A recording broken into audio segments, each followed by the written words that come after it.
Welcome to Fearless with Jason Whitlock. I am Jason Whitlock, your host. Happy Friday. We made it to the weekend. Boy, am I excited. Even though there's no NFL football, I'm excited for the weekend. I'm excited about everything. I got a big smile on my face because, man, things are coming together so wonderfully and beautifully for Roll Call 3.0. We will roll that out on Monday, the official announcement, and offer it up to Blaze subscribers first. Those people that have joined the Fearless mission in a real way will get first crack. But you guys, if you don't, are you a country music fan? I've turned into a country music fan, and one of the greatest country music artists is going to perform for us on Friday, May 2nd, Jamie Johnson. If you guys don't know, look him up. He's tremendous. He's outstanding. He's phenomenal. Anyway, he's going to join me and Tucker Carlson and Steve Byrne. Anyway, I don't want to get too far gone on that because we got a lot to discuss today, and I want to get right to it, or as early as I can. Stephen A. Smith's back in the news cycle in a way that we have to address and discuss on this show because as I've been telling you for more than a year, they're running him for president. I'm going to break that all the way down again today because I'm proving to be pretty prophetic on this, and it's important. This isn't about my feud with Stephen A. Smith. This is about the truth and about people understanding how the world and how our government and how politics and how this matrix actually operates. I'll give you a full breakdown on that. We also have some other things to talk about in the sports world. Cam Newton says that he would rather be MVP than have won a Super Bowl during his NFL career. He said that yesterday. I'll give you my take on that. Troy Aikman, the Hall of Fame NFL quarterback, the Monday Night Football broadcaster, has continued the conversation about officiating in the National Football League. This thing is getting very, very dangerous, as I said and talked about and exposed earlier this week. Like, this officiating conversation is going to overshadow the Super Bowl and the actual play on the field. Sean McDermott, the head coach of the Buffalo Bills, has chimed in as well. There's a report out, I saw this on ProFootballTalk.com, where Sean McDermott said that he told his team, hey, look, we're not going to get any calls, so don't worry about it. Don't get caught up in the officiating. We're not going to get. Wow, this thing is unbelievable. Tom Brady, I think, has come in and kind of backed up RG3. And guys, before I get to that, make sure we get that RG3 video that I asked for about where RG3 questioned Josh Allen's ability to pick up the blitz, and he could have, on that fourth down play, switched the protection. Tom Brady has chimed in, not using Josh Allen's name, but in my view, my understanding, he kind of insinuated like, hey, RG3 is right. He never said RG3. He never said Josh Allen's name, but he talked about, hey, these quarterbacks lack comprehension as it relates to pass protection. That's interesting. We'll get into that. And Angel Reese, she's got a sponsorship with McDonald's, and I got to say this for the first time. I'm jealous. Angel Reese has got a burger at McDonald's. I think she's the first female basketball player to have a burger or whatever. I'll have some jokes about that. And we're going to play some Listen or Lose, our brand new game with the Fold app. You guys know Fold app. I've been talking about it. For those of you that want to get into the Bitcoin space like I do, and for those of you that love watching this show and want to get on the show and engage with me, we got a great game, Listen or Lose. If you listen, you won't lose out on a chance to win $100 in Bitcoin from the Fold app. You need to go register for Fold app, foldapp.com/Whitlock. Go register, download the app. That's the first step. And then you can become a contestant on our trivia game, where we ask you questions about what transpired on this week's shows. And if there'll be 3 contestants, and if you answer the most questions right, you'll win $100 in Bitcoin from Fold app. I've got the Fold app.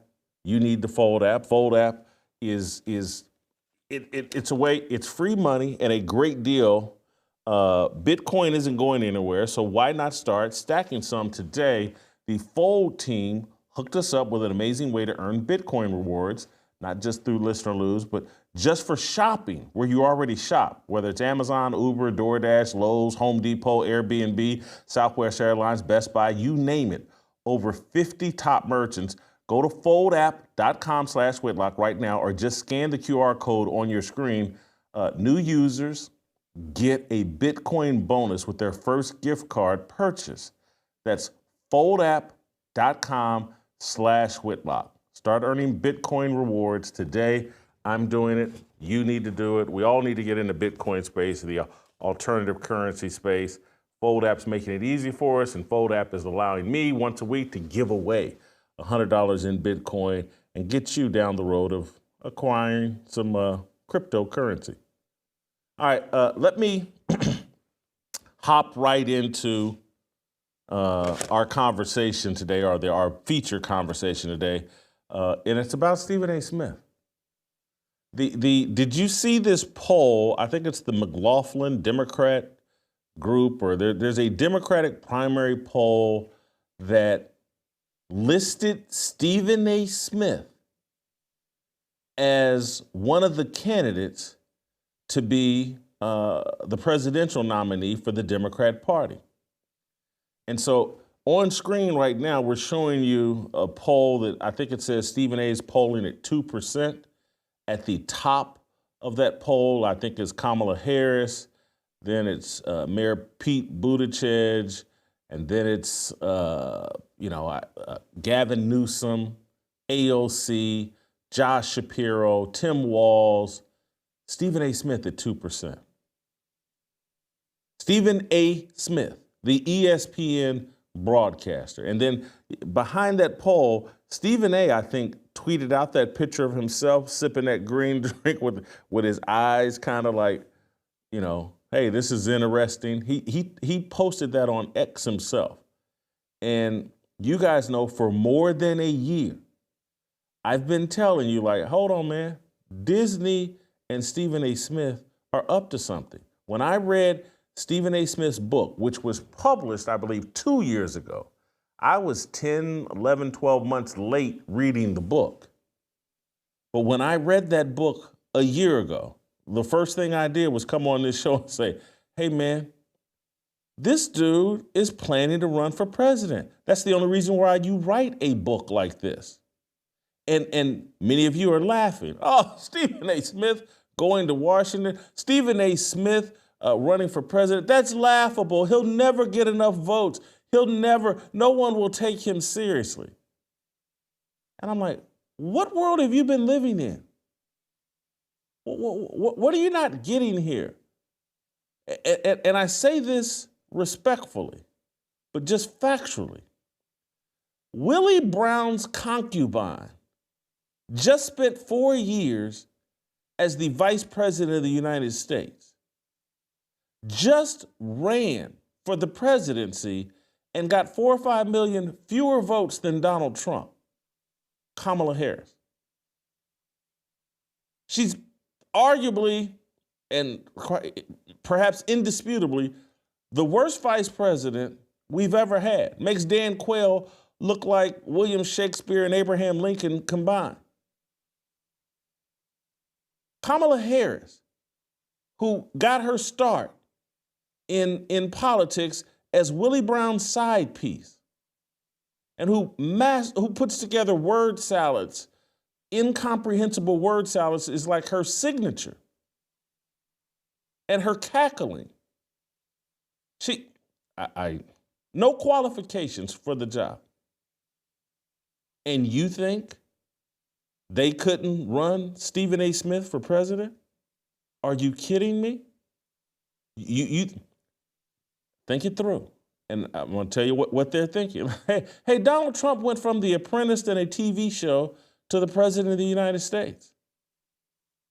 And yes, I know, you know, and everyone else knows, well, Donald Trump was a billionaire real estate mogul and involved in international business deals for all of his life. And has far more business experience than Stephen A. Smith. But if you can get Kamala Harris close to the presidency, vice president, you think Bob Iger and Disney don't think they couldn't install Stephen A. Smith as president? You think Stephen A. Smith is running from political show to political show to political show just for, hey, he likes being on TV? There's a purpose involved.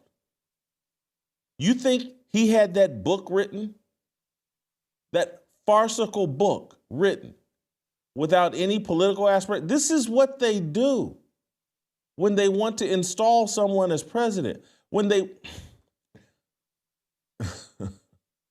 anybody that's sitting there now, he could never be president.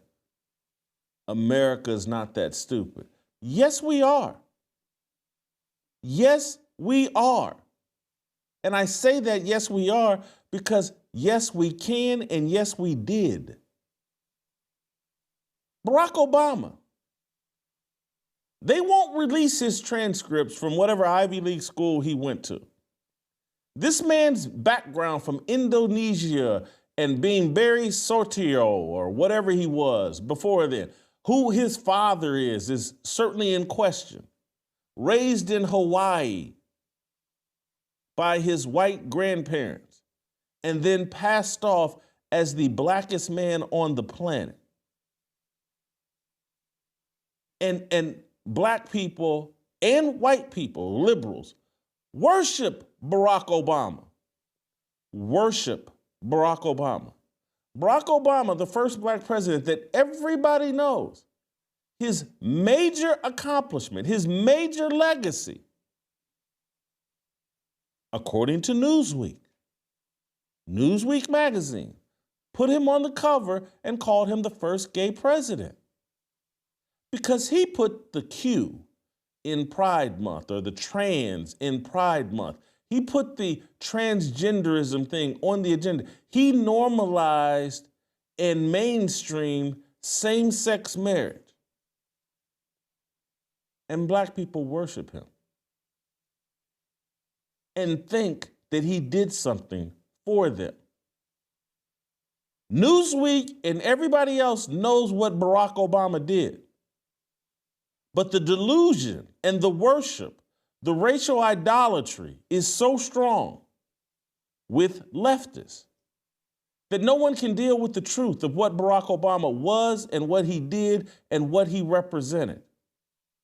And you think Disney, Bob Iger, the people backing Stephen A. Smith, think they can't get you to worship Stephen A. Smith? Are you kidding me? You're the naive people, the people that aren't taking this seriously. You're the naive people.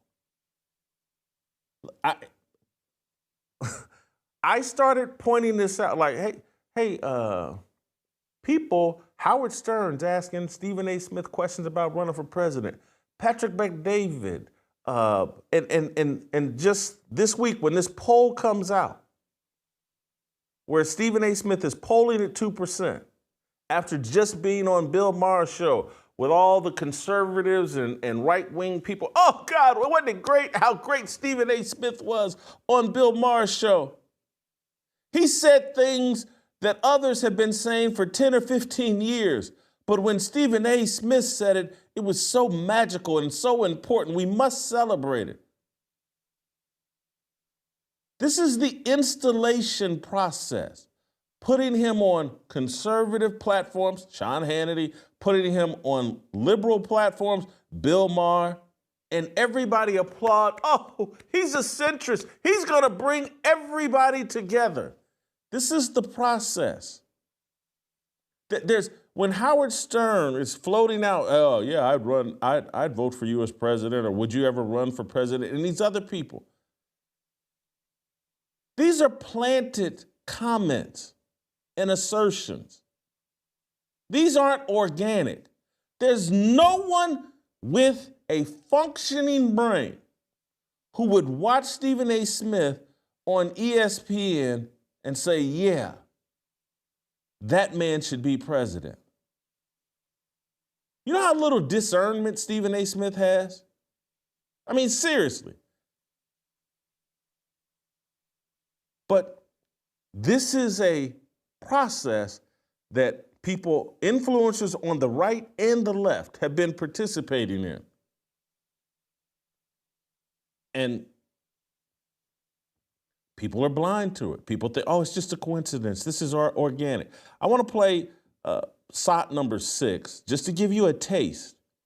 This is a compilation of just people propping Stephen A. Smith up over the past year or more as a presidential candidate, or just floating the idea of Stephen A. Smith running for president. This is not by accident. Play the clip. You've been asked, I hear, about running for political office in the future, and some people have said that they could see you running for president. Stay on it, Stephen A. You are the voice that is needed in the dialogue because you're so smart, you're savvy, you know how to communicate, and you have no dog in the fight. I kind of like your podcast because you go off into, other topics besides the area of expertise that you're in, which is sports. And if I were doing politics, we talk about real life issues. And the thing that would be so dangerous about me is I'm not one-sided. And one time I was approached by Governor Ed Rendell in Pennsylvania. He wanted me to run for Senate. He asked me that question, and I said, if the American people wanted me to run for the presidency of the United States of America, I would strongly consider it. And damn it, I mean it. Would you ever run for office? I would love to be in a presidential debate. I think you'd do great. Oh, no, I'd eat them alive. Yeah. When you did your first 2 episodes, when you did your podcast, and you had Cuomo and Bill O'Reilly Hannity, and then Cuomo, right? Yes. And I'm like, freaking love it. What? Yeah.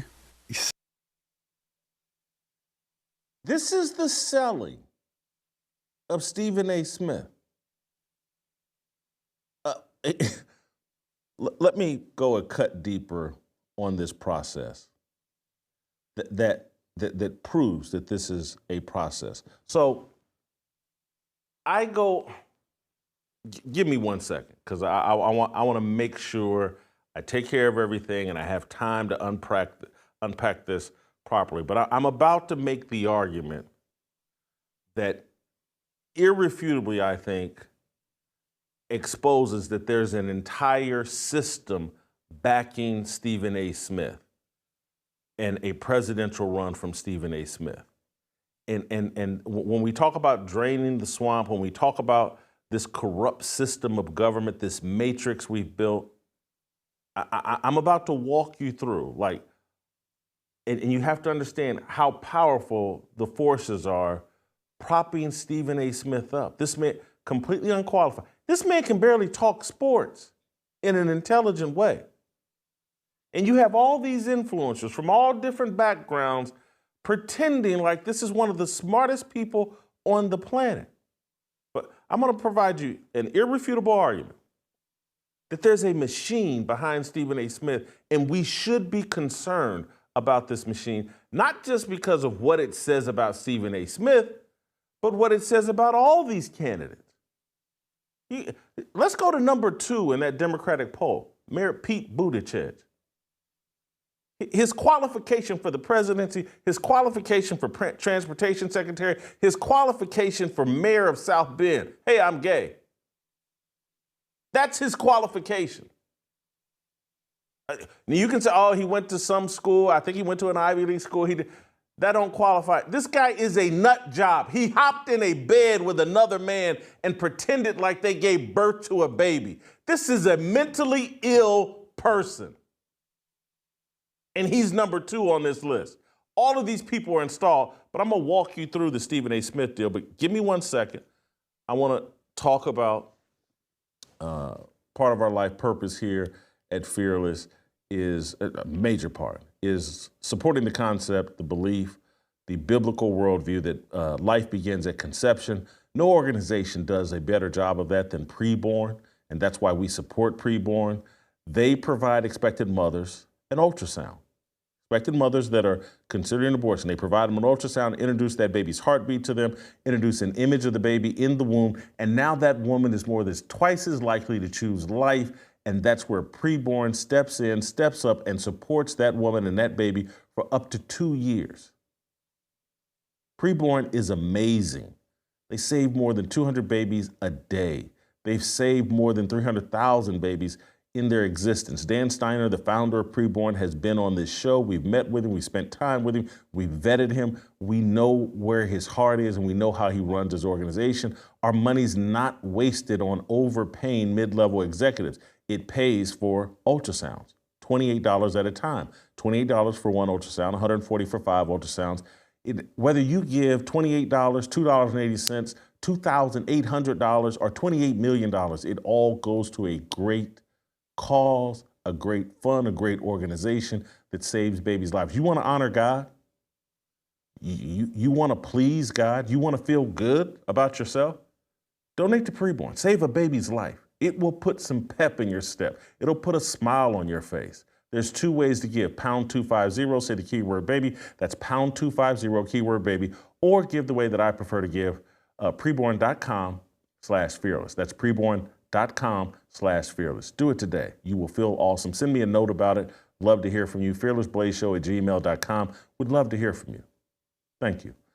Let me go back to Stephen A. Smith and this irrefutable evidence, in my view, irrefutable argument that he's a plant and that the forces supporting him are incredible. So a year ago, I do a show, or maybe it was 2 shows, walking everybody through the lies in Stephen A.'s book. And I couldn't even cover them all. There's so many. This book is so farcical. His memoir, Straight Shooter, A Life of Second Chances and, lies and exaggerations. But I walk you through the incredible story about how he got a college basketball scholarship from Winston-Salem State on the spot from Big House Games. He's in New York in mid to late February, and he has a outdoor basketball tryout with a former Winston-Salem State basketball player. Outdoor in New York in mid to late February. I believe this is in 1987. And the next weekend, according to his book, after impressing this former Winston-Salem State basketball player in an outdoor playground tryout in New York in mid to late February. Think it through. What's the weather like in New York in mid to late February? Outdoor tryout. So impressive. The Winston-Salem State player says, Stephen A., next weekend, I'm going to drive you down to North Carolina in Winston-Salem State, and you're going to try out in front of Big House Games. Keep in mind, late February, 1st of March. What are college basketball teams doing? They're playing games. They're playing in conference tournaments. They're trying to qualify for postseason tournaments. They're in season. Stephen A. Smith says that he drives down there on a Saturday and wakes up on a Sunday and walks into the Winston-Salem State practice scrimmage that's going on. Keep in mind, this is late February, early March. Winston-Salem State, like every other college basketball team, likely played a game that Saturday. Stephen A. Smith says on that Sunday, they're holding a scrimmage that he walks into the middle of. It's already going, and then he checks into the game and knocks down 17 straight three-pointers during a scrimmage. And Big House Games gives him a scholarship on the spot. This is a farce and a lie, and everybody knows it. There are even bigger lies told in this book. Tells some farcical story about getting pulled over in Michigan after leaving a Sixers-Pistons game. 2 white colleagues in the car with him. The police profile him and arrest him. Take him downtown. He never explains, well, what did the 2 white colleagues that were in the car with you, what did they do? He says some woman in Atlanta. He starts calling from jail, and some woman in Atlanta, bails him out of jail because he doesn't have $50 or so. He's $50 short on paying some fine. And I'm like, Hey, what about the 2 white colleagues that were right there with him in Michigan, in the Detroit area, that were in the car? They don't have $50 to bail him out of jail? He has to call a woman in Atlanta? I don't want to get bogged down in the details. This book is filled with lies, and many of the lies are related to his basketball career, allegedly his college career, just any and everything. It's all to paint this picture of Stephen A. Smith as this stereotypical black guy that, he was a college athlete. He faced discrimination. He overcame all the odds. He worked 10 jobs and did 15 different things and crisscrossed New York City in pursuit of the American dream. And as I'm reading, I was like, this guy's got to be running for president. This is some movie he thinks he's writing that's going to be published someday or made someday, and he's going to ride this farcical narrative to some great political power. That's all I could think of. He's on TV on ESPN at Winston-Salem State in the past 2, 3, 4 years, being celebrated as this former basketball player at Winston-Salem State. He's on the court with these former teammates, several of them, at least 2, are midgets. The guy on the right of screen there is a guy named Gary Stevens. Stephen A. Smith is 6'1". Gary Stevens is like 5'9", 5'10", tops. The only story that mentions that Gary Stevens playing basketball at Winston-Salem State is about a 6'3" guard from New York. Stephen A. Smith and that midget next to him on the right, all kinds of social media posts. Here I am with my former teammate Gary Stevens. We're doing this, we're doing that, we're doing this. We go dig up information on that guy, Gary Stevens. He was a 5'10" basketball player at some school called Old Westbury in New York. Once we pointed that out, as far best I can tell, over the past year, Stephen A. Smith and Gary Stevens have quit telling that lie. That all and they used to be posting pictures all the time, this and that. They quit telling that lie. So what I'm saying is, Winston-Salem State, and we started doing research on all the players that allegedly played with Stephen A. Smith and looking for information on many of them. Winston-Salem State appears to be in on the charade that Stephen A. Smith was some sort of basketball player at Winston-Salem and that he was best friends with Big House Gaines, the legendary coach. We went and read Big House Gaines' book, his memoir. Never mentioned Stephen A. Smith. Stephen A. Smith calls this guy like a father figure to him. Stephen A. Smith is famous, but Big House Gaines never mentions him in a book. Why am I bringing all this up? This is how you know this is a plant and this is well orchestrated and Stephen A. Smith is backed by powerful people. Stephen A. Smith allegedly has enemies across the sports world, particularly in the NBA. And all of these guys are very aware of the information that I exposed about Stephen A. Smith. All of them have seen the videos of Stephen A. Smith talk about, yeah, I averaged 1.5 points a game because I only played in one game at Winston-Salem State. You can't average 1.5 points in one game. Can't be done. It's an impossibility. They've seen the videos of Stephen A. Smith and all, but let me refresh your memory. They've seen this, and only one time has it really been referenced. I saw Charles Barkley and TNT crack a joke about his 1.5 point average. But they know, I got a 6-inch screw. I cracked my knee in half. I got a 6-inch screw in my knee that's still there. They've seen it. I'm going to play you a little compilation of Stephen A. Smith's lies. Let's play shot number 4. Or 3, I'm sorry.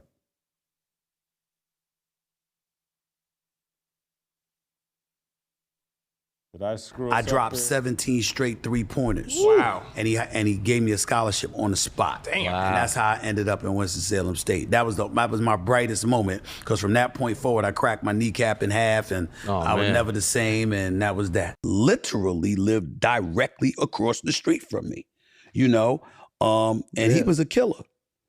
And it was understood Steve is not to be touched. You got dealers in Hollis. Steve is not to be touched. You know, they understood that there was potential in me, and they literally threatened they were going to whip my ass if they ever saw me on the corner involved in the drug game in any way. They said we didn't have a choice. What is this? Nah, this is hilarious. JJ's on the right.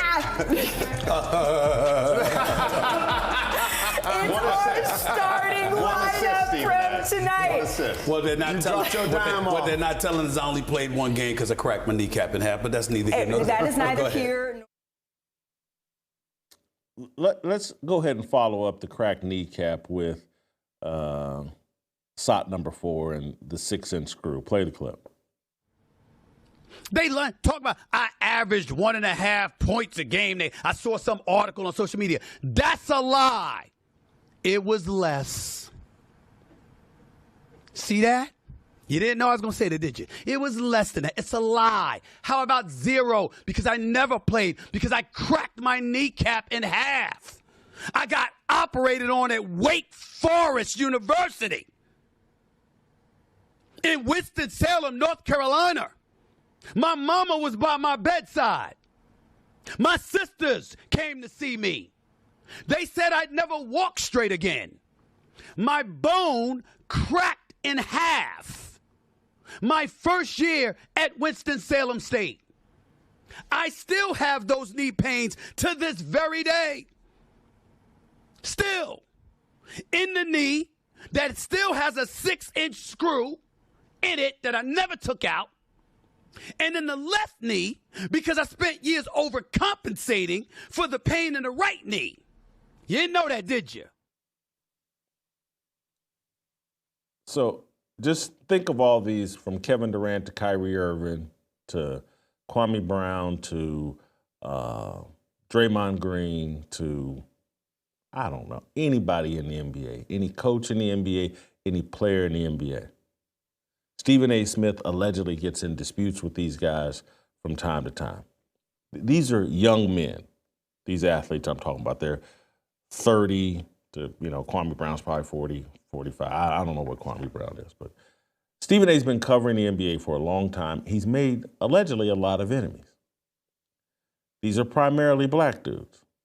I actually have some expertise in black dudes and how we talk spit on each other and how we engage in disputes. It's really no different from white guys, but I'm just limiting it to black guys because that's who mostly Stephen A. Smith has disputes with. Have you heard one of these athletes at some point, hey man, Stephen A. Smith, you got no credibility. You lied about your basketball career. Hey, Stephen A. Smith, this cracked kneecap and a 6-inch screw. That's one of the most farcical stories in the history of basketball. You're a clown, Stephen A. Have you heard one of them say that? You have to ask yourself, why haven't they? Are they petrified of Stephen A. Smith? Is he so powerful that guys with millions upon millions of dollars, guys with FU money, are afraid to call out the fraudulence of Stephen A. Smith? Or have they been directed by their agents, by Adam Silver, by the people that actually are the puppet masters of the NBA and the sports world? Have they been directed? Are they actually, it wasn't drug dealers that said, don't touch Stephen A. It's the powerful elite. It's the people running the sports world. It's Bob Iger and Disney and Adam Silver and NBA owners that want to install their puppet in a powerful place. What other explanation is there for a group of men who listen to this clown get on TV and talk smack about them, and for none of them to smack Stephen A. Smith back? This is all a TV show. These people are all controlled. None of them act normally. Listen to what athletes have been saying and have been willing to say about me for years. But Stephen A. gets none of that treatment. I got athletes to this day, and I'm damn near 60, still want to beat me up. I've been attacked in clubs, I've been attacked in locker rooms, and everybody gets to say whatever it is they want to say about, hey, Whitlock, you fat, blah, blah, blah. But Stephen A. with kid gloves, because they fear Stephen A. This dude weighs $160. This dude, other than a thesaurus, is an idiot, and everybody knows it. He's an easy target and an easy mark. Where does his strength come from? Where does his power come from? From the puppet masters who have strings on him, who want to use him to continue to mislead primarily black people, black men in particular. That's why Stephen A. Smith went on TV promoting the vax and scolding black people for not taking the COVID vaccine.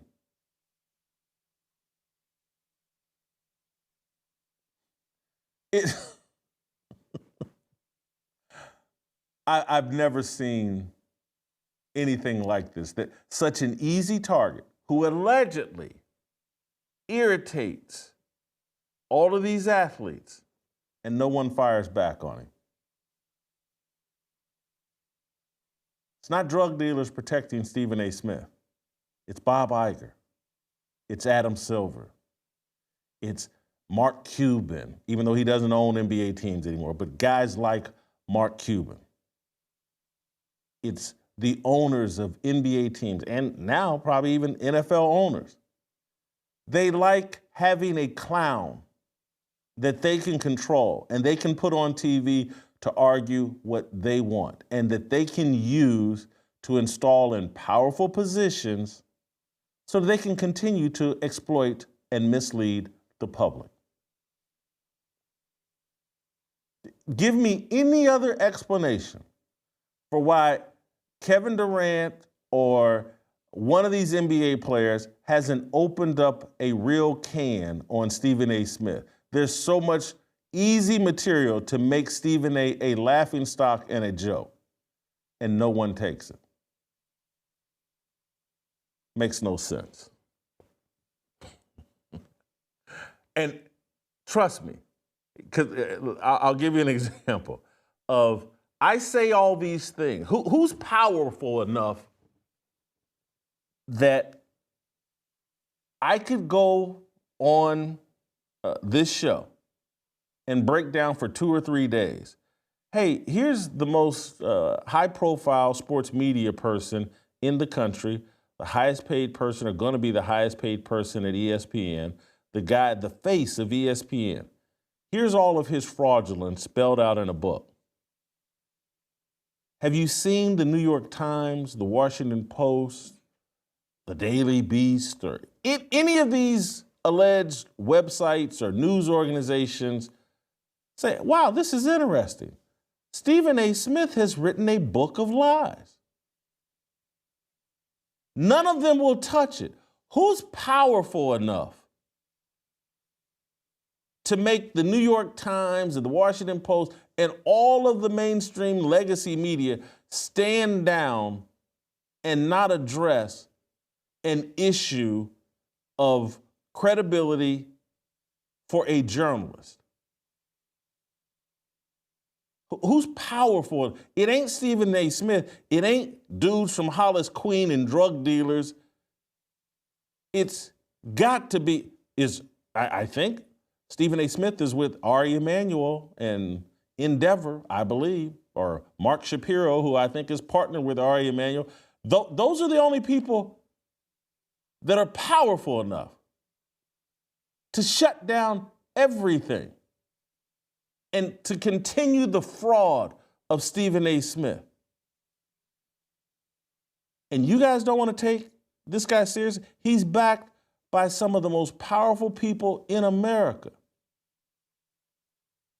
They're using him for a purpose. The man hasn't hasn't stated one policy position, one profound statement about politics. All he's done is appeared on podcast and television shows of the people that the puppet masters control, Bill Maher and everybody else. He just appears and he rants and says nothing profound. No one knows what he stands for. And somehow they've manipulated the system to where 2%, he's polling at 2% to be the Democrat nominee for president. A guy that sits on TV yelling and screaming about sports incorrectly, inaccurately. This is amazing. This is dangerous. This is how little they think of us. And maybe they should think this little of us. Again, we're perfectly fine. And I say this jokingly and people, but I'm dead serious. Like, Building 7 on 9/11 collapsed for no reason. And no one in America wants an explanation. Not really. We're good with it. If they can make a building collapse or commit suicide or do whatever, and know that American public, they won't ask any questions. They won't wonder how this happened. You think? They think they're not powerful enough to convince you that Stephen A. Smith will bring us together along racial lines? Because that is the gimmick. That's the play they're running. They're going to, in my view, this is my next prediction, they're going to try to manipulate and stir up enough racial division during these next 4 years of Donald Trump that they're going to convince, oh, we need someone to bring us together. We need a unifier. And they're going to run out Stephen A. Smith and say, he's a centrist. He doesn't like Democrats or Republicans. He just calls balls and strikes. He's not afraid of anybody. He's not on black people's side or white people's side. That's the gimmick. That's the play here. Will they be successful? Who knows? Is this what they're doing? Absolutely. Absolutely. I want to do a summation on Stephen A. Smith and then move on to some of these other topics. Before I do that, though, I want to talk to you guys about ExpressVPN. Going online without ExpressVPN is like leaving your kids with the nearest stranger while you go to the restroom. They're probably not a kidnapper or a serial killer, but why would you ever take that risk? Every time you connect to an unencrypted network in cafes, hotels, airports, wherever, your online data is not secure. Any hacker on the same network can gain access to and steal your personal data, passwords, bank logins, credit card details. It doesn't take much technical knowledge to hack someone. Just some cheap hardware is needed. A smart 12-year-old could do it. Your data is valuable. Hackers can make up to $1,000 per person selling personal info on the dark web. ExpressVPN stops hackers from stealing your data by creating a secure, encrypted tunnel between your device and the internet. ExpressVPN is a super secure way to protect yourself. It would take a hacker with a supercomputer over 1 billion years to get past ExpressVPN's encryption. It is also easy to use. Just fire up the app and click one button to get protected. I currently use ExpressVPN whenever I have to surf the web or researching topics for this show. It is important to me that my personal information is safe and secure because you never know who is trying to gain access to your information. Secure your online data today by visiting expressvpn.com/fearless. That's expressvpn.com/fearless. And you can get an extra 4 months for free. expressvpn.com/fearless. Let me summarize my point, or just make a final point here and just hammer this point. Where I was going with that entire thing is like, what I say,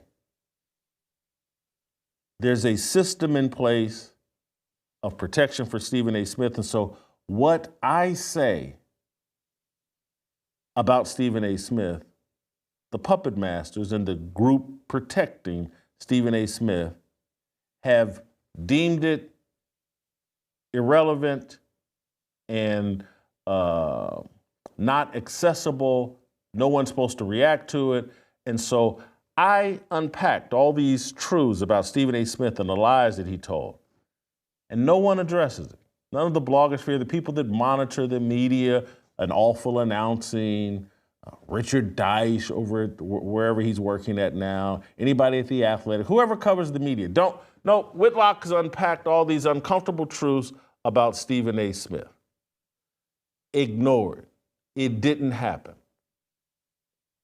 But here's what they don't ignore. How can what I say and unpack about Stephen A. Smith be irrelevant, unimportant, unworthy of coverage?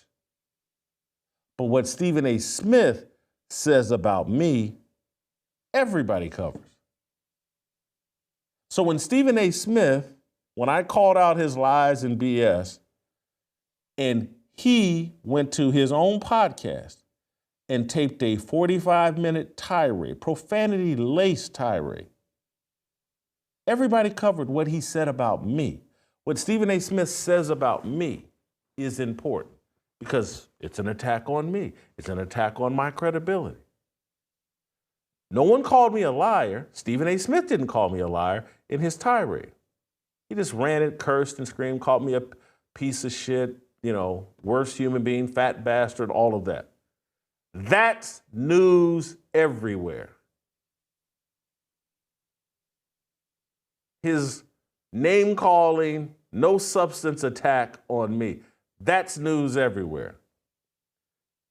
When I say, hey man, the guy has written a memoir that is a fantasy, that's filled with lies, and has clearly been written to present him as a presidential candidate. Let's ignore it, don't address it, didn't happen. And then over the course of the year, as I'm being proven right, Stephen A. Smith is now somewhat of a presidential candidate. He's bragging about it. He's showing up in polls. He's puffing out his chest.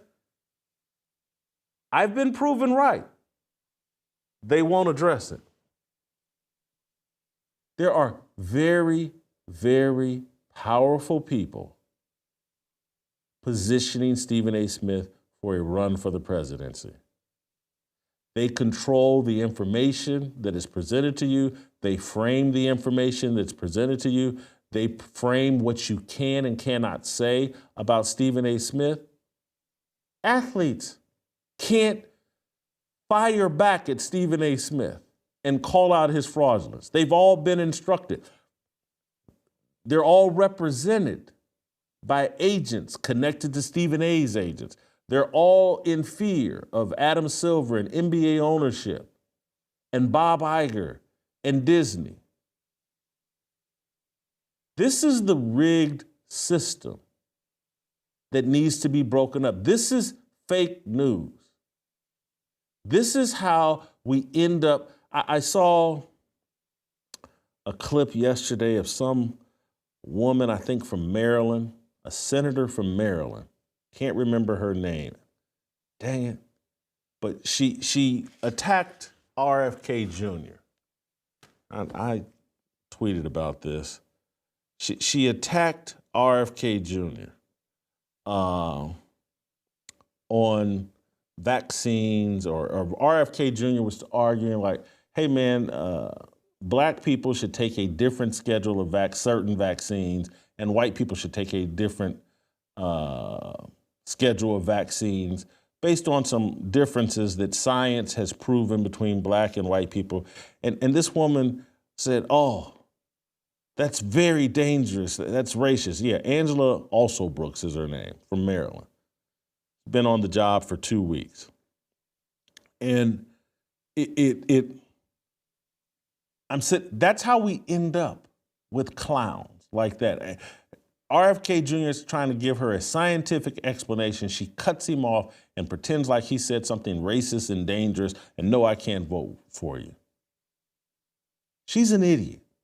And she's a controlled idiot, controlled by Big Pharma and whoever her puppet masters are, whoever else are her puppet masters. That's how we end up with people in politics in powerful positions. It's a group of controlled idiots who just want money and will say and do anything for money. All right, I'm going to leave that alone. I hope I've unpacked and explained that in a way that you understand and get where I'm coming from. This isn't personal. I'm trying to explain to you how this world works and how we end up with these incompetent politicians. And it's not just on the left. It's on the right end. It's Republicans and Democrats. I'm going to move on. We're going to talk about, what was I going to? Oh, Cam Newton and Troy Aikman here in a minute. Before we do that, I want to tell you guys about a great movie you can go see this weekend, Brave the Dark. It's a movie about a young kid that was saved by his teacher. How far will a teacher go to save a kid on the brink of losing everything? This movie's from Angel Studios, the studio behind that created The Sound of Freedom. They've now made Brave the Dark, an inspiring true story about a troubled teen struggling to survive in a world that's let him down. Haunted by torturous childhood memories, Nate Williams finds himself engulfed in darkness when his drama teacher, Mr. Dean, bails him out of jail and takes him in. Nate must confront his past before it leads to his own destruction. Brave the Dark reminds us that one meaningful connection can change everything. This powerful film will leave you uplifted and inspired as it shows the strength of compassion and the impact of never giving up on someone. I encourage you to see Brave the Dark in theaters right now. Get your tickets today at angel.com/Jason. That's angel.com/Jason. Gentlemen, I want to take a short break and catch my breath and gather my thoughts before we move into this next topic. Can we do that? I'm sorry, it's a curveball, but let's take a short commercial break, and I'm going to unpack my thoughts on Cam Newton preferring an MVP over a Super Bowl, and Troy Aikman continuing the officiating conversation. X.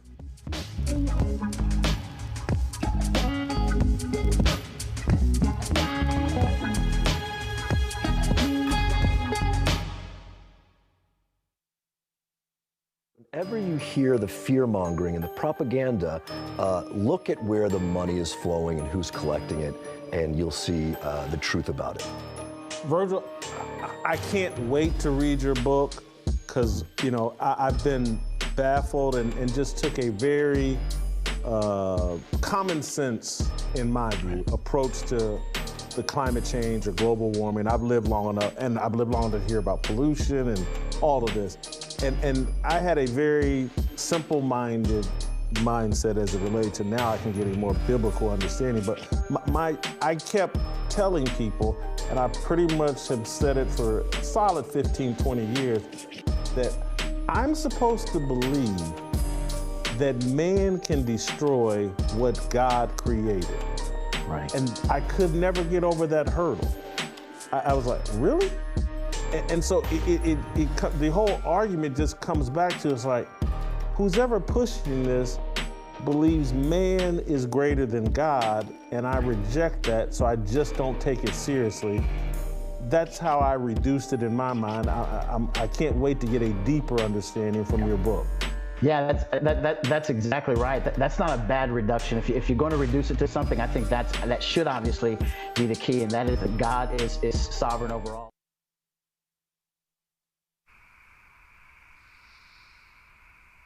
I've been selling my stuff, hustling eBay, PlayStation car parts for little or no pay, so I can sit out here and watch the Titans play.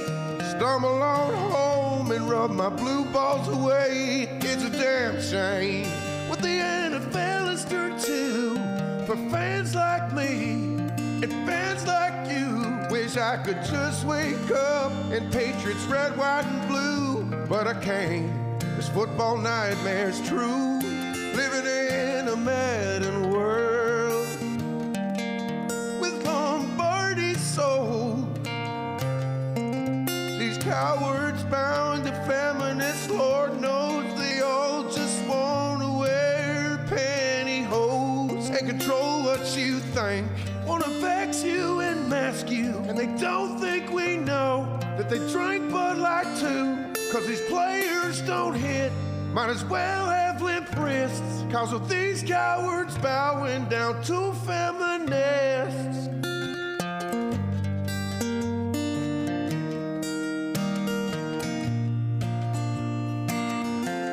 I wish sports media would look out for fans and not just Taylor Swift promoting her brand. Lord, we out in the parking lot, tailgating, grilling meat, and the obese just can't wait to eat.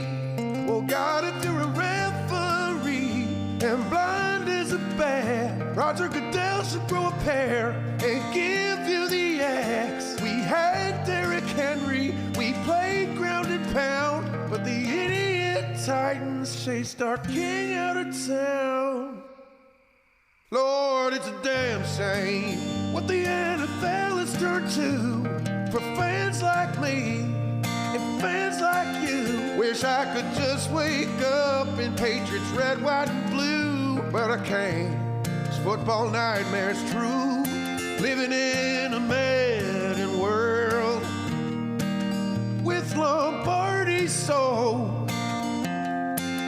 These cowards bound to feminists, Lord knows they all just want to wear pantyhose and control what you think. Want to vex you and mask you, and they don't think we know that they drink Bud Light too. Cause these players don't hit, might as well have limp wrists. Cause of these cowards bowing down to feminists.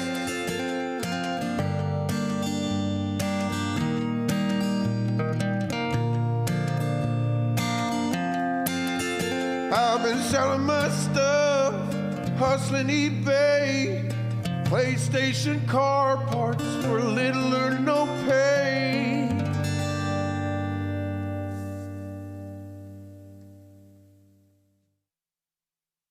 These words are our religion, no regrets in our decisions. We all want to go to heaven with freedom. It's my obligation, no hate, discrimination, raising up your hands for freedom. All right, welcome back. I'm sorry for the long commercial break. I apologize, but I received information at the end of that segment about the article in The Athletic that's been reduced that pushes forward the Fox Sports 1 lawsuit issue involving Joy Taylor and Nusheen Faraji. Now, Julie Stewart-Binks has now filed a lawsuit against Charlie Dixon, the executive that Nusheen Faraji and others have said Charlie Dixon was having the extramarital affair or the extra work relationship with Joy Taylor. Now Julie Stewart-Binks, who used to work at Fox Sports briefly and during my time at Fox Sports, has filed a lawsuit against Charlie Dixon.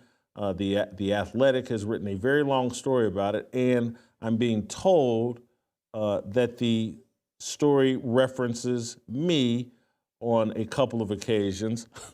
And so I during that, when we were at break, I was trying to read the Athletic story. I don't have a subscription to it. And so I've asked John Hadley to, while I'm here on air, to text me some excerpts from the story. And so I'm somewhat waiting on Hadley to text me some excerpts from the story. While we wait, and he'll do this, I'll try to cover a couple of these other issues, but I do want to address this story in The Athletic. I kind of anticipated that at some point, the way Nusheen Faraji's lawsuit was laid out, it was inviting others to participate in the lawsuit. And I had conversations with people. It was like, okay, at some point, the Julie Stewart-Binks is going to enter this discussion, and here it is on a Friday. Julie Stewart-Binks and her involvement at Fox Sports and her involvement with Charlie Dixon and Jamie Horowitz, I think, is being spelled out in this story. But I'm going to wait for some excerpts here. I'm going to address it.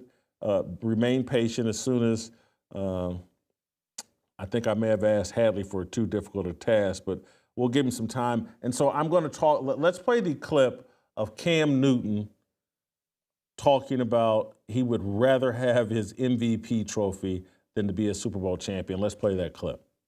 We've got a former league MVP right here on the set right now in Cam. I ask you, Cam, if you could give back that league MVP for a Super Bowl championship, would you do it? Nope. Oh. Really? Really? Wow. Because you have to ask it through this lens. That was a very journalistic viewpoint or vantage point or response, Stephen A.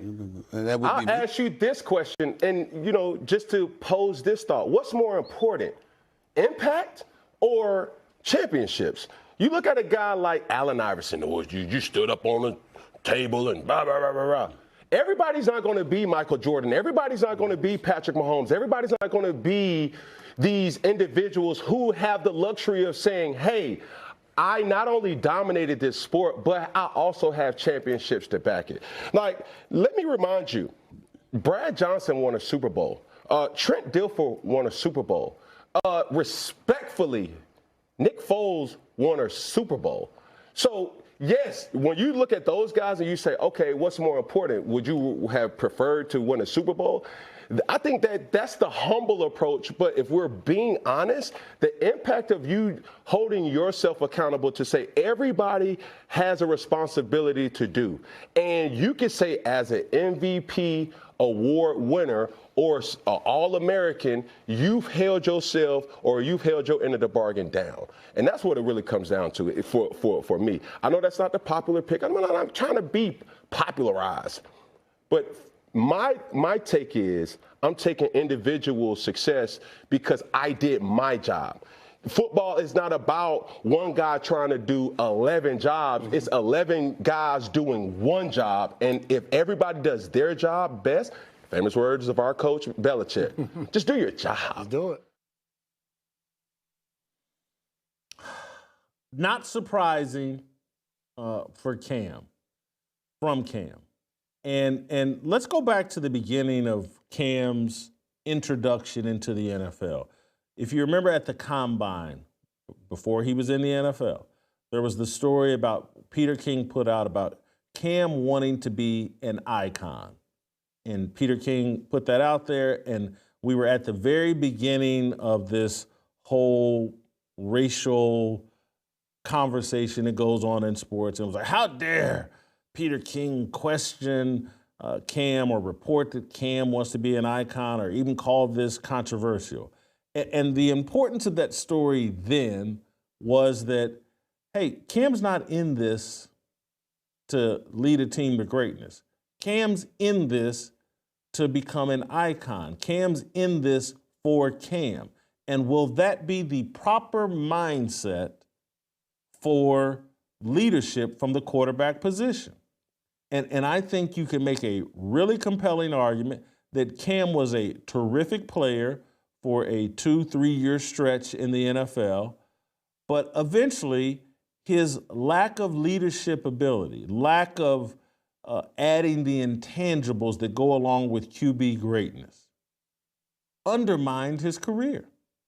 Cam wanted to be an icon. That's why he dresses the way that he dresses. He wants to dress in the most unique fashion so that everybody, when Cam shows up or Cam has a brand based on dressing. And this is part of his pursuit of being an icon. The way Cam dressed undermined him as a leader in football. I used to talk about this constantly. And you can go look, once Cam went away from the clean cut, short hair, you can go look at the rest of his career. It started going in the wrong direction because Cam wanted to be that guy. Cam wanted to be, in my view, a clown, an icon. And so what Cam wanted to pursue in football was, I did my job, I celebrated myself, I did what was necessary for me to receive individual accolades, and yes, I satisfied my goal. Cam has a right to pursue that and do that. People with a mature outlook on football have a right to say, I don't want that from my quarterback. I want a quarterback that wants to do his job at the highest level, but he values winning above all else. And so let's look at what's going on with Patrick Mahomes. And I made this argument, I think, last week. Patrick Mahomes, I think, has fully figured out that winning is the only thing that will allow him to be regarded as the greatest player of all time. That they've manipulated and changed football so much, changed the rules, that stats and MVP trophies and all that stuff will be irrelevant. Doesn't Aaron Rodgers have 3, 4 MVPs and just 1 Super Bowl? And he had a chance to be, many people consider him the most talented. He had a chance to be the greatest quarterback of all time. No one puts him in that discussion anymore. I don't even know if Aaron Rodgers will be considered one of the 10 best quarterbacks of all time, and he was on a trajectory to be the greatest of all time. Now he'll finish outside the top 10, in my opinion. He'll finish below Dan Marino, who never even won a Super Bowl. Patrick Mahomes has figured out they've manipulated and changed the rules. You can't really compare stats. You can't really compare MVP trophies. All you can really compare is winning. Because every year starts out with a problem, an equation. How are you going to be the best winner at the quarterback position this year? Terry Bradshaw faced the same deal, Roger Staubach, Tom Brady, Joe Montana. All the quarterbacks have to figure out how to win. And even though they may have changed the rules and now you can run, now you're protected, now receivers can release, blah, blah, blah. And so your completion percentage goes up, your touchdown throws go up. But there's one stat that really can't be manipulated, and it's winning. And Cam never truly valued winning the way that most coaches wanted a quarterback. I'll do anything to win. If that means I have to put off dressing like a clown until I retire from football, I'm willing to do that. If that means I have to learn how to throw the football on time rather than use my legs to bail myself out, I'll do that. And that's one of the things Cam could never figure out. Once his running skills started to erode, I used to all the time say, hey, man, this ball's got to come out on time.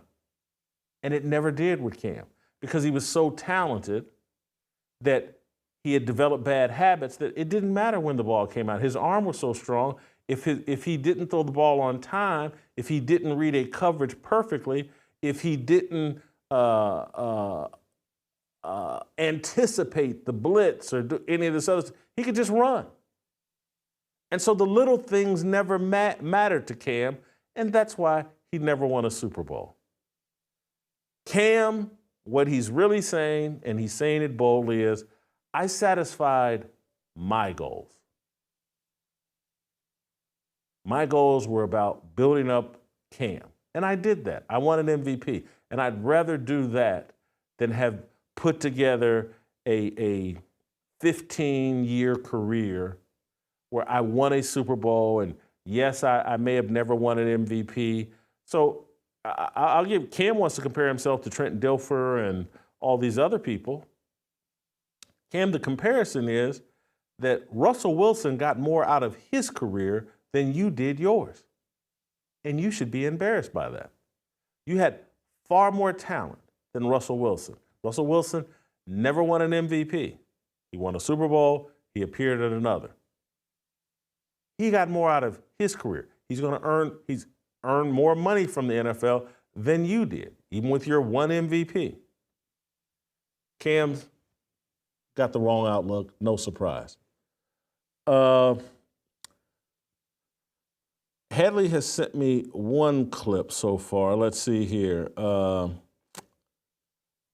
This is about the Julie Stewart-Binks deal and the Fox Sports deal. And I'm trying to react to this in real time because we're headed into the weekend, and I want to address this because I'm brought up in the story.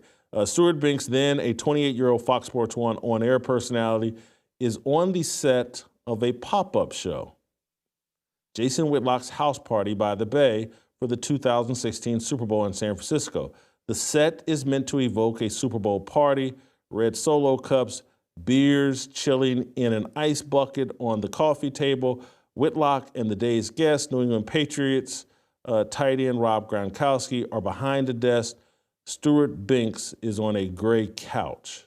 Let's see here. I'm supposed to click here. I'm sorry. Stewart-Binks is on a gray couch flanking them. The group is discussing Gronkowski's disclosure that he moonlighted as a stripper in college. Stewart-Binks then says, if you have a chance to make some more money, using maybe me as an example, do you want to show us a little Magic Mike? A reference to the 2012 movie about male exotic dancers. Gronkowski, a little surprised, asks Stewart-Binks if she wants a lap dance, to which she replies, yeah. Gronkowski seems to be stalling. He asks about music and remarks. Where are your friends? I would need like a bachelorette party. Stewart-Binks keeps urging him on, as does Whitlock, and Gronkowski eventually moves from behind the desk over to the couch. He dances briefly in front of Stewart-Binks, then straddles her and thrusts his hips towards her, grinding on her as the cameras roll. Stewart-Binks, laughing, takes out some crumpled dollar bills and hands them to Gronkowski. The dancing lasts about 6 seconds. As she watches the clip, Stewart-Binks' face reddens and her chest breaks out in hives. She begins to cry. I will spend my entire life trying to make up for this, she says, wiping away tears with a shaking hand. I will die trying to make up for the moment that's clearly not who I am.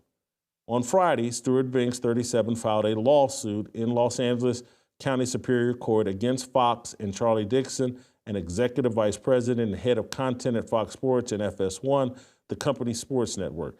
In that lawsuit, she alleges that about a week before the Gronkowski segment, she was sexually assaulted by Dixon during a meeting at a hotel that he organized under the auspices of talking about her Super Bowl week duties. Dixon is also a defendant in a lawsuit filed earlier this month by former FS1 hairstylist Nushin Faraji. In Faraji's complaint, she claimed that executives and talent were allowed to physically and verbally abuse workers with impunity, and she alleged that Dixon groped her at a coworker's birthday party in 2017, among other allegations. When Whitlock requested her, and the her is Binks, to be a part of his show during the 2016 Super Bowl week, she felt she had an opening to do that, and then Dixon asked her to come to his hotel, writing that he wanted to go over expectations before a group meeting the next day. According to her complaint, after receiving that text, Stewart-Binks shared her excitement with a friend about getting FaceTime with her boss and curated her outfit for the meeting, a suede jacket and designer heels, hoping to convey style and professionalism. The lawsuit sets out in detail how they met at a bar at a hotel in the Marina del Rey, California. She ordered a single glass of white wine. Dixon asked what she had been told about her role on Whitlock's show during Super Bowl week. He then told her he didn't think she should be going to the Super Bowl at all and that she was ill-suited to host and wasn't funny or interesting or talented enough to draw in viewers. In an interview, Stewart-Binks said she was shocked and confused by Dixon's remarks. Why was he denigrating her so strongly and just before she went on an important assignment for the network? She tried to stay calm, even when he remarked, according to a complaint, that the only way anyone would be willing to watch her was if she got up on this bar and took her top off, and then added, "You're not hot enough to be a hot girl on TV." She said in her interview with The Athletic that she responded to Dixon, "I didn't get my master's degree in hot girl." The legal complaint describes Dixon's shirts, colorful tees, and slogans and pictures laid out on one of the beds in his room. Dixon suggested they step out on the balcony. Once outside, Dixon, according to the complaint, swiftly pushed her against the wall of the hotel and pinned her arms to her side, with her arms forcefully held down and his body pressed against hers. Dixon tried to force his tongue into her mouth. Stewart-Binks' mouth remained shut, but Dixon ignored her, continuing to press against her body and lick her closed mouth while keeping one of her arms pinned. He moved his other arm from pressing her upper elbow against the wall to her body and towards her chest. Stewart-Binks seized the moment of partial freedom to push him away, say, "Get off of me," and rapidly leave the hotel room. In her lawsuit, Stewart-Binks said the network instructed her not to comment on the incident, and her agency, CAA, advised her to ride it out. Less than 2 months after the Super Bowl, Stewart-Binks was informed that Fox would not pick up her contract option, with one executive telling her there was nothing for her to do here, according to the complaint.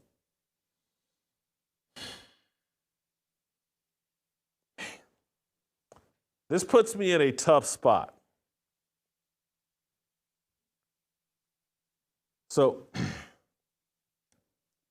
as it relates to me, this is accurate. This is 2016. You know, maybe I got to Fox. I think I got there in 2015.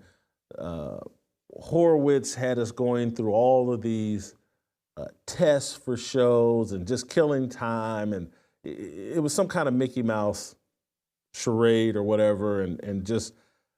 But we went to the Super Bowl, and again, I wanted to make a splash. And so I came up with the concept of, hey, Jason Whitlock's House Party by the Bay. And, you know, again, we're a fledgling network at this time. And so it's Super Bowl week. Super Bowls are known for parties. And that's why I did the show's, you know, House Party by the Bay. And I can't remember. I think I was solo. And if you're going to have a party, you need girls. And so I wanted Julie Stewart-Binks to be my sidekick. Can't have a party without girls. Not a, you know, I haven't been the one. Anyway, Julie Stewart-Binks, and then I'm going off memory here, clearly wanted to be, and I would imagine asked or requested, you know, hey, Jason, is there anything I could do on your show? Is there, again, the women in these roles seek out friendships, professional friendships with the host, so that the host will say, okay, yeah, maybe she can be a part of my show and so Julie Stewart-Binks, she fit the vision for what I wanted to do, House Party by the Bay, and I asked her. Julie Stewart-Binks and I were friends at that time.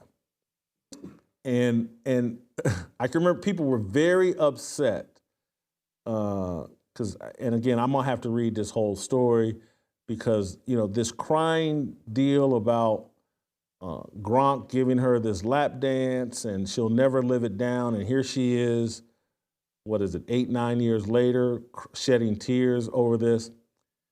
That doesn't add up to me.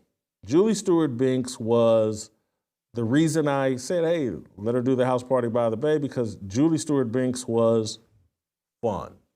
And she had personality, thick skin. I think she played hockey growing up, and she's from Canada. And as described in that article, because I'm sure they're going off the tape of the actual show, not something, I knew Gronk was going to be there. I knew Gronk was going to come on my show. I did not know that Gronk was going to say something about he was a male stripper. At least I don't remember. Or maybe there was something in the news cycle about Gronk being a male stripper at some point, and maybe that provoked the question. But there's no way. That was the first time I'd ever been in Gronk's presence, ever met Gronk. I had no idea how the conversation would go. It wasn't pre-planned. There was no, hey, Julie Stewart-Binks, ask Gronk to give you a lap dance. There was none of that. This all happened organically. And so when Julie Stewart-Binks asked Gronk to give her a lap dance, that was all organic. The show's called House Party by the Bay. Woman asked for a lap dance. She asked Gronk. He starts to go that direction like he's going to do it. And yes, in the fun and spirit of the show, did I say, hey, yeah, Gronk, this is great, blah, blah, blah. It happened, and it was a major controversy at that time, partially because, and again, I'll have to read the story, Katie Nolan stirred the pot. Katie Nolan threw Julie Stewart-Binks under the bus in an article, one of these websites. It may have been Deadspin, may have been Awful Announcing. I don't know. One of those websites, Katie Nolan, who was doing Garbage Time and who thought of herself because she was being told that she was the biggest star in sports television. She's the biggest female star in sports television. And she's going to do this Garbage Time show from the Super Bowl, and it's going to be amazing. This is my opinion. I having witnessed Katie Nolan in 2016 and at other Super Bowl events in later years, Katie Nolan used her sexuality or flirtiness to control, bait executives. And Katie Nolan went to that Super Bowl thinking Garbage Time was going to be the big deal and the big show. And I saw her on stage yelling at, talking condescendingly to Jamie Horowitz, Charlie Dixon. It would blow my mind. I was like, this woman has no talent. This is a bartender who's relatively attractive, but she's talking to these executives like she's Meryl Streep, like she's Marilyn Monroe, like she's Janet Jackson.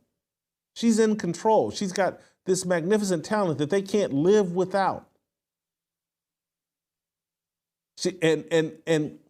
So she got very jealous of the attention Julie Stewart-Binks and the House Party by the Bay got that week.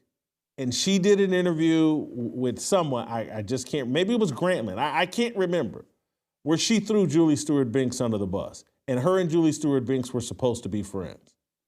And so these tears and all this other stuff, and again, I'm gonna have to read the whole story. If Katie Nolan's not mentioned in this story, we're not telling the whole truth here. We're not telling about the person who stirred up most of the drama and most of the hurt feelings that Julie Stewart-Binks felt at that time. And you had a bunch of executives. Saw this with my own eyes. You guys have heard me. I like Charlie Dixon. You guys have heard me say that. I consider him a friend, but I got to keep it real. I saw Katie Nolan talk crazy to these people, these executives, these male executives. And when I saw it, I was like, well, she's got to be doing something. She got these idiots on a string, Horowitz and Dixon. And so since Katie Nolan threw a tantrum about what Julie Stewart-Binks did, that meant Jamie Horowitz and Charlie Dixon had to have a problem with Julie Stewart-Binks because the Gronk lap dance was nothing. It was a manufactured controversy. Katie Nolan, and I'm in the middle of something. Don't text me your opinion when I'm in the middle of something. Katie Nolan stirred up much of the drama around Julie Stewart-Binks. And now we got this revisionist history. Now, I want to be fair to Julie Stewart-Binks. She was 28 at the time, but there's no question in my time that the women, Katie Nolan, Julie Stewart-Binks, they were all playing a game, a very dangerous game of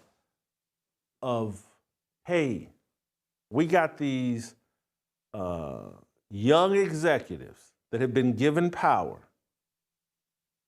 and I want to use my attractiveness, my feminine wiles to try to see if these young executives will give me something out of flirtation, will give me something out of the thought that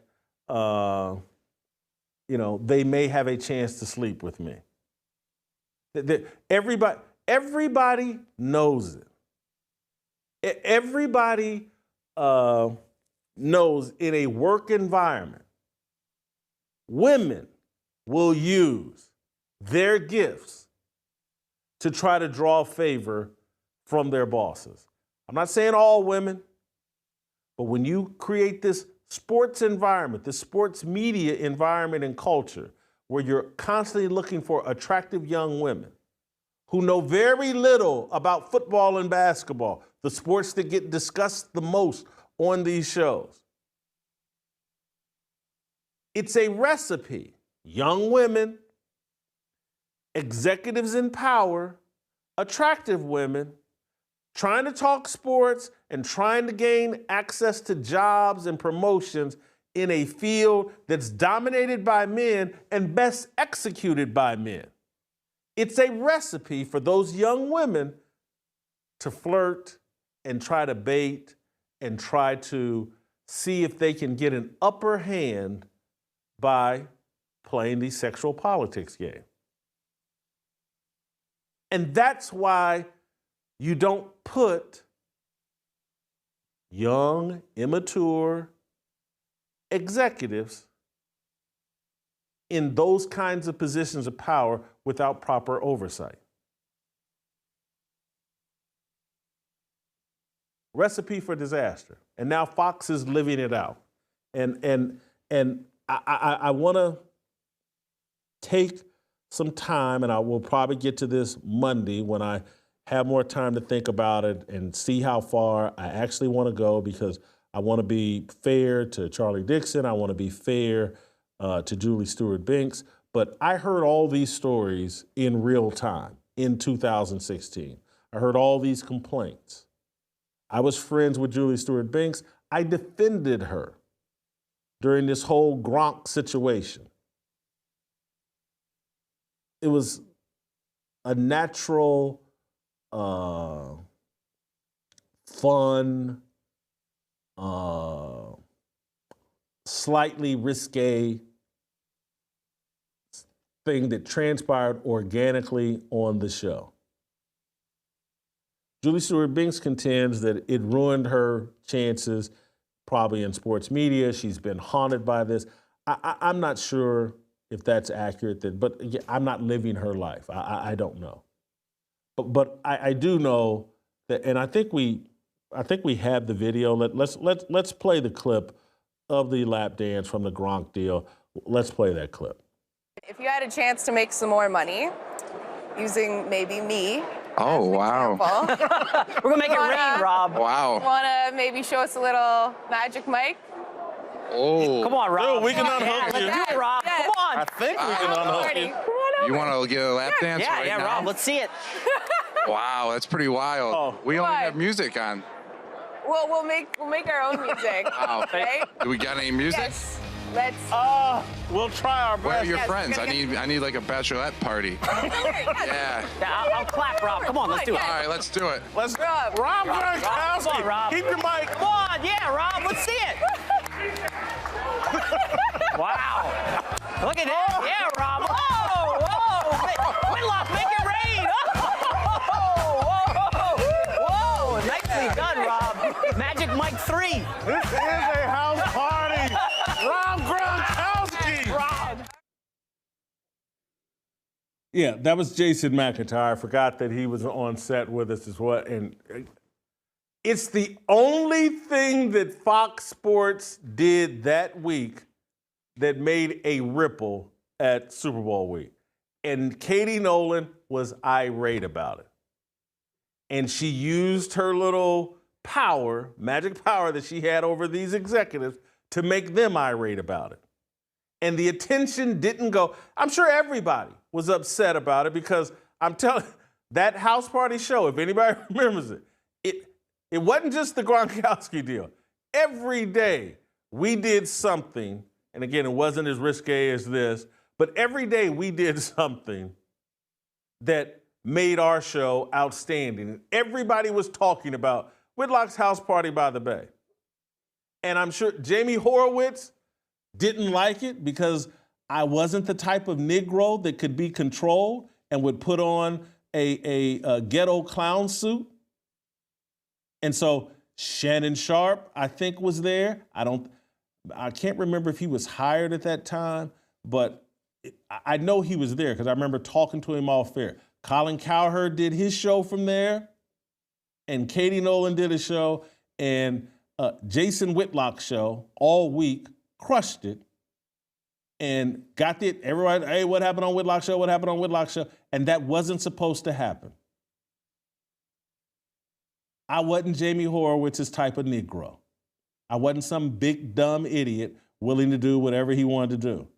And so between Katie Nolan's jealousy of Julie Stewart-Binks, Katie Nolan's being pissed off at me in this show, and I don't want to throw Cowherd into it because, you know, me and Cowherd got along great during that time, but that week wasn't supposed to be about Jason Whitlock and the house party by the bay. It was supposed to be about Katie Nolan and Garbage Time, a show called Garbage Time, with some bartender who was punking executives and talking crazy to executives like she was Meryl Streep and Marilyn Monroe's combined daughter.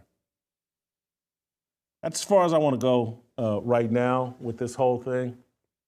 I wasn't expecting this curveball, but I felt like I had to address it. I want to, Butter, are you ready? We're going to play some Listener Lose. We're going to take a break.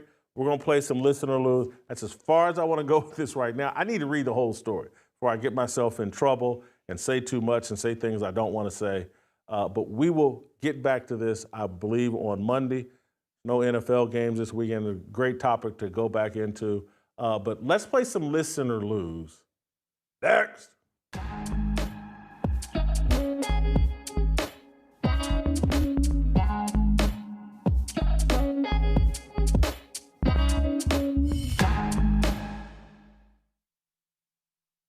Welcome to Extra Fearless with Jason Whitlock. I am Jason Whitlock, your host.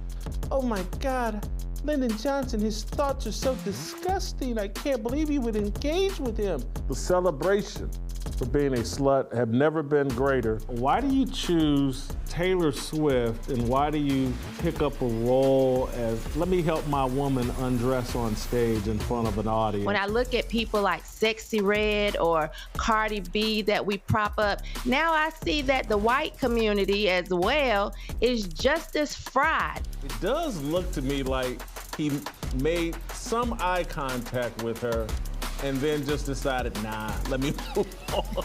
The BET Awards seems like a psyop at this point. It's just Democratic brainwashing. Get in there and fight for all the things. Steve, that's it for you. I'm done.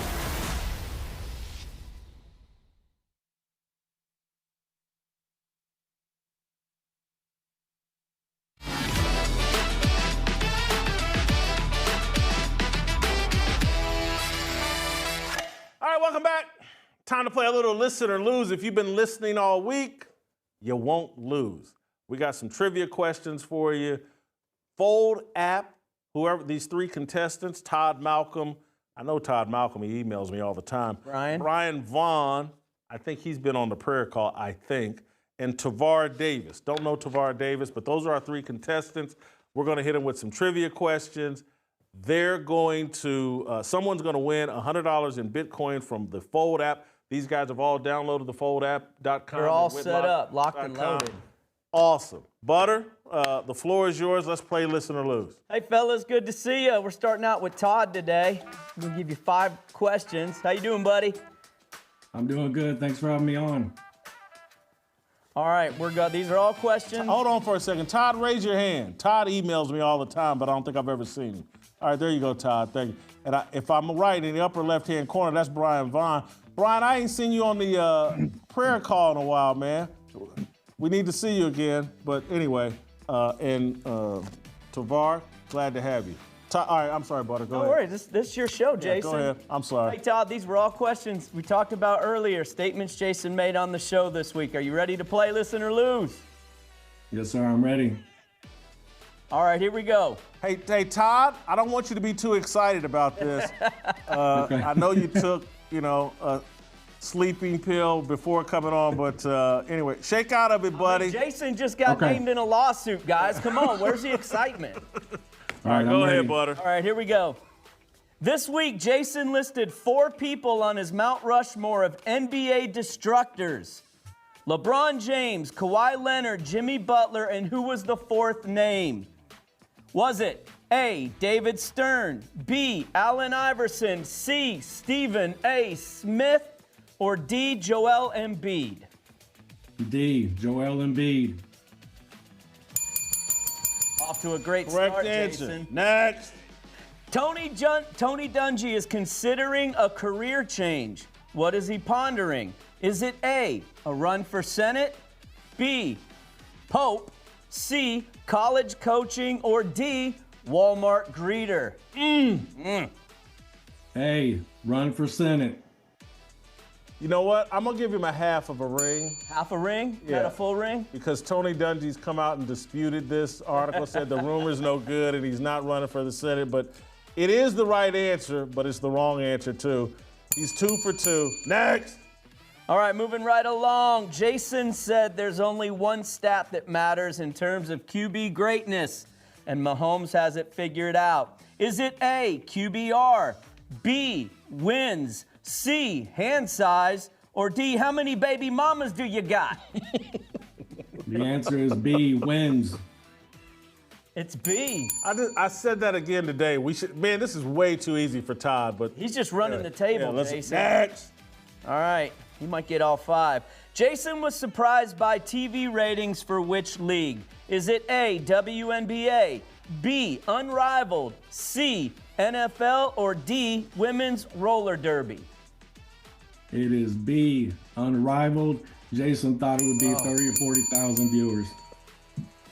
Yeah, man, Todd watches the show. We got a plant, Jason. Next. He's going to go 5 for 5. Give him a hard question. Come on, I want to see these guys a little bit, too, if we can. Jason compared Stephen A. Smith's political fence jumping to which movie? Jason, I'm going to need you to help me out with this one.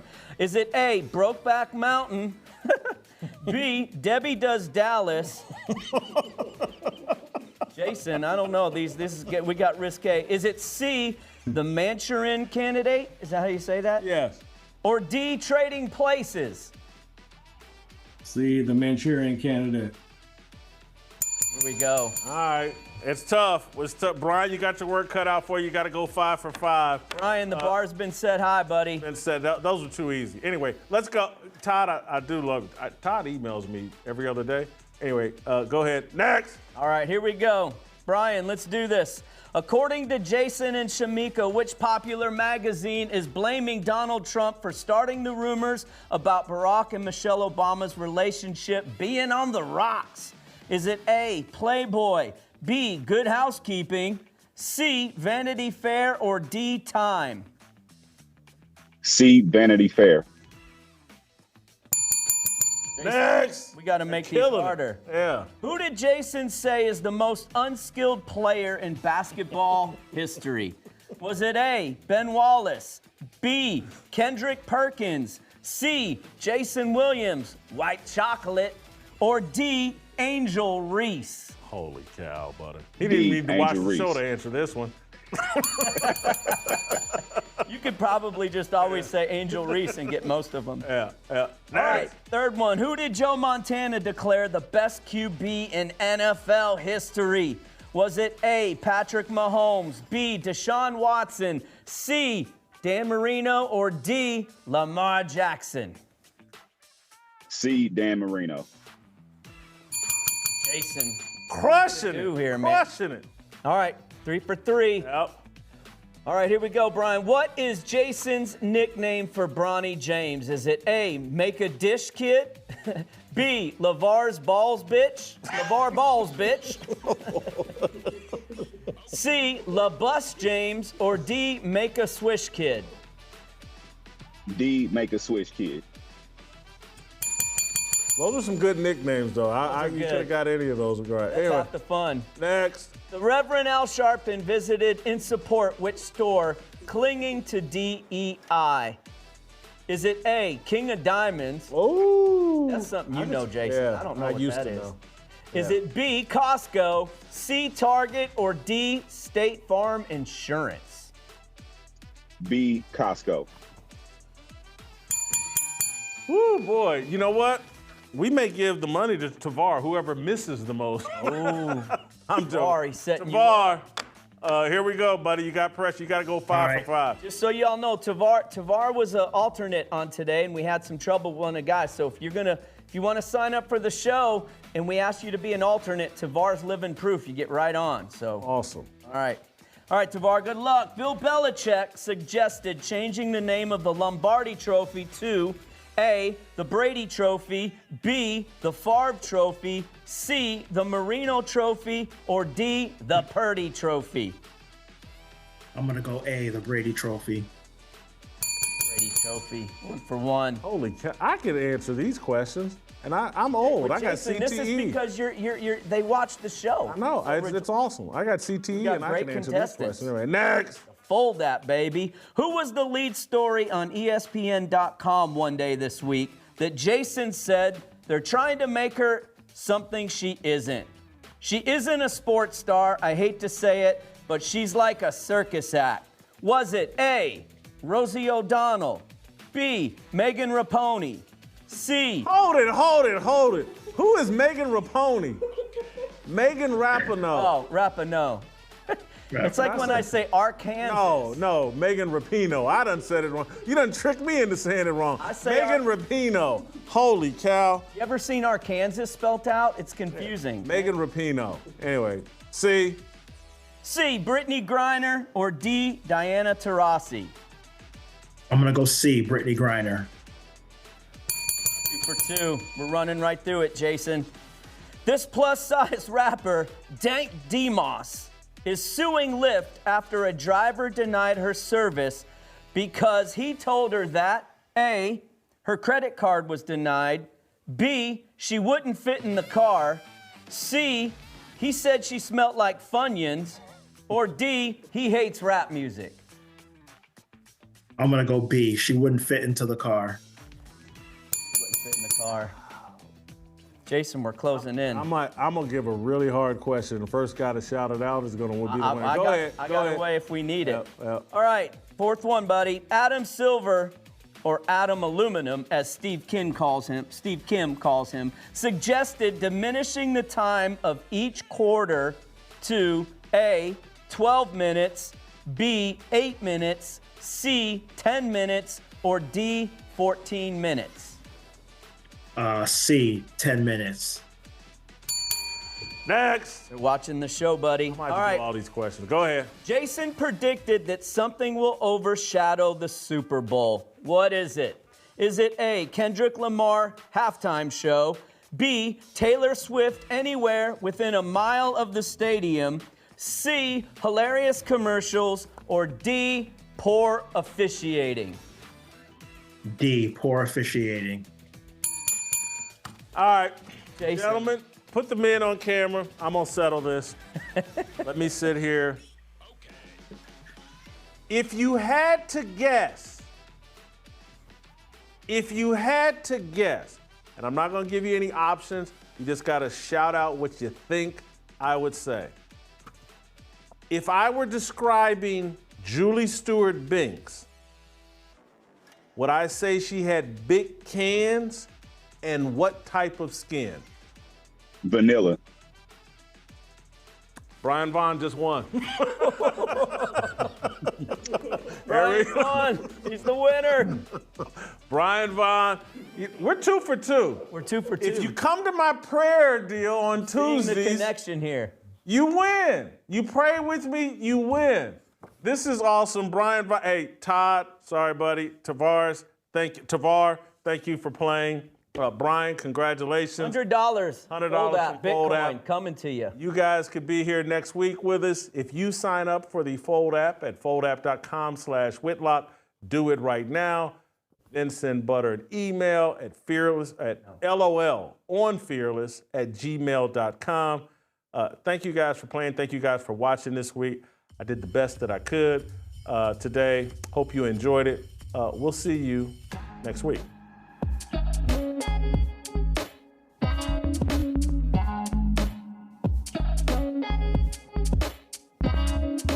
Waiting for the countdown, coming off the breakdown, standing in line for freedom. Looking for a breakout, feeling like a standoff, nothing in life like freedom. Came in like a fighter, striking like a ladder, making all these moves for freedom.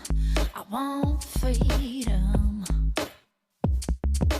No negotiation, my sister, no relation. We all just wanna have freedom. Sitting on a corner, never been alone. I'm breaking my back for freedom. Blessed, we are living, get back. We are receiving, all deceiving. We all wanna be free. We want freedom. I wanna be. I just